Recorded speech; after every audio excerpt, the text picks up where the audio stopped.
Bismillahirrahmanirrahim. Assalamu alaikum, dear students. Hopefully, all of you are fine.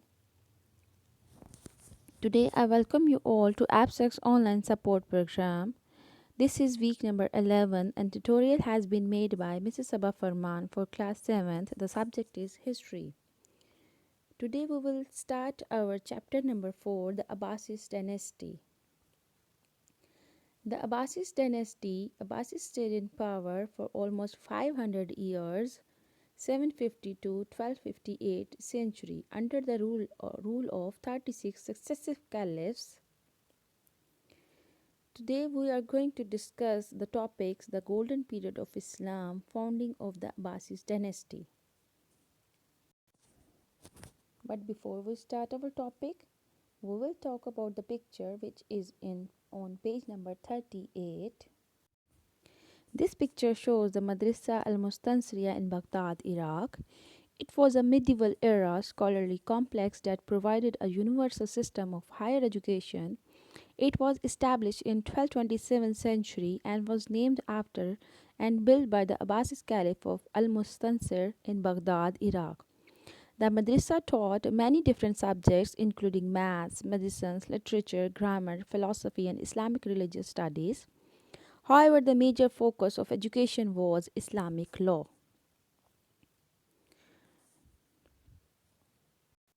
Now we will talk about the today's topic, which is founding of the Abbasid dynasty. Abbasid dynasty that goes back to Al-Abbas, an uncle of the Holy Prophet Hazrat Muhammad sallallahu alaihi wasallam and a Hashemite from the Quraysh tribe in Makkah. The Umayyad dynasty ended and was replaced by Abbasid dynasty by 750 century. They defeated Marwan II, who was the last Umayyad caliph at the Battle of the Great Zab in Mesopotamia. The Abbasids stayed in power for almost 500 years, 750 century to 1258 century, under the rule of 36 successive caliphs. Abu Jafar Mansur, Harun Rashid and Mamun Rashid were the most prominent rulers of this dynasty. The first caliph of the Abbasid dynasty was Abu al-Abbas al-Safa. The second caliph was Abu Jafar Mansur. He was reigning from 136th century AH to 158 AH. He is generally regarded as the real founder of the Abbasid Caliphate. He is also known for founding the round city of Madinat al-Salam, which was to become the core of imperial Baghdad. The next most prominent ruler was Harun Rashid. He was the fifth caliph of the Abbasid dynasty, who ruled Islam at the zenith of its empire with a luxury in Baghdad. During his reign, the power and prosperity was its height. The next prominent ruler was Mamun Rashid. He was the seventh Abbasid caliph, well educated and with a considerable interest in scholarship. Al-Mamun promoted translation movement, the flowering of learning and sciences in Baghdad. The Abbasid Caliphate divided into two parts. The first is the golden age of Caliphate and second is the decline of the Caliphate. The first period was the golden age of the Caliphate, extending from the establishment of the empire to the death of the 10th Abbasid Caliph, Al-Mutawakkil, in 861 century. The second period was the decline of the Caliphate, which extends from 861 to 1258 century. The Abbasids moved their capital from Kufa to Baghdad in 762 century. Baghdad was a well-planned city designed in a circular shape. It had a beautiful mosque in the middle and had high walls all around the city to protect it from invaders. At that time, Baghdad was considered the center of learning for the entire Islamic world. This is the picture of the new city Baghdad, which has many gates. Each gate led directly to the corresponding city of the empire. The next is timeline of the first 10 caliph of Abbasid dynasty. Number 1 is Abul Abbas Al Safa, Abu Jafar Mansour, Abu Abdullah Al Mahdi. Fourth is Abul Musa Al Hadi. Fifth is Harun Rashid. Sixth is Aminu Rashid. Seventh is Mamun Rashid. Eighth is Muhtasim Billah, Wasik Billah, and the last is Al Mutawakkil Billah. This is the timeline of the first 10 caliph of Abbasid dynasty. The next topic is the golden age of Muslims. The golden age of Muslims was a period of great achievements in all fields of life. This period lasted between the 8th century and 14th century during the Abbasid rule. Beth al Hikmah, House of Wisdom.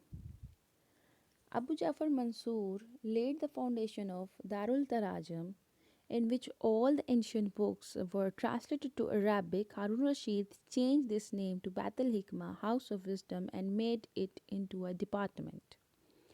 During this period, world's best philosophers, thinkers, and artists were invited to Baghdad, and the paramount work of Greek, Roman, Persian, and Indian scholars was translated into Arabic.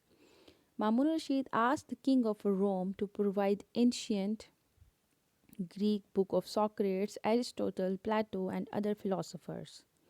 Once these books were translated into Arabic, there was a need for a dictionary to use them. Khalil ibn Ahmad Basri compiled the first Arabic dictionary. Who compiled the first Arabic dictionary? Khalil ibn Ahmad Basri compiled the first Arabic dictionary. This era of translation lasted for about a century, from 750 century to 850 century. The House of Wisdom, Romanized Beth al Hikmah, also known as the Grand Library of Baghdad, refers to either a major Abbasid public academy, an intellectual center in Baghdad, or to a large private library belonging to the Abbasid Caliph during the Islamic Golden Age. The next topic is a library. The Abbasids were fond of books, hence libraries were built almost everywhere in the palaces of caliphs, sultan, wazirs, and the nobles. In the palaces of caliphs, sultans, caliphs, wazirs palaces, sultan palaces, and the nobles palaces. There were libraries attached to the mosque also. Most of these libraries were open to the public.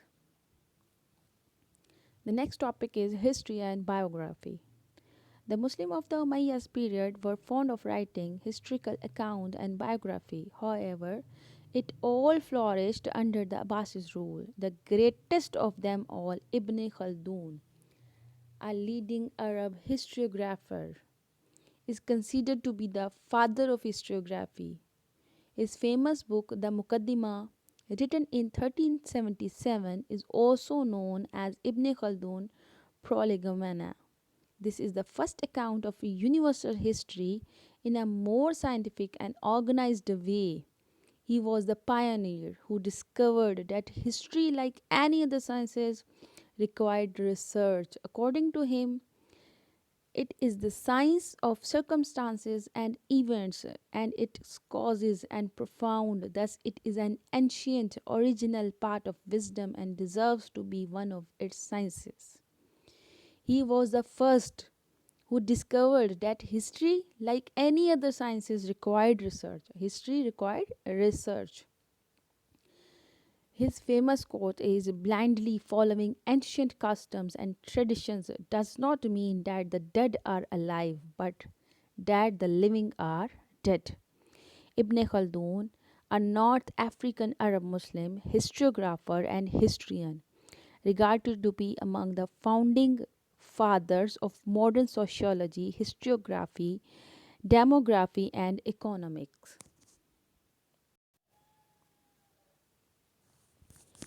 Today's assignment is assignment number 7. Write exercise question number 1, 2, and 4 in your notebooks.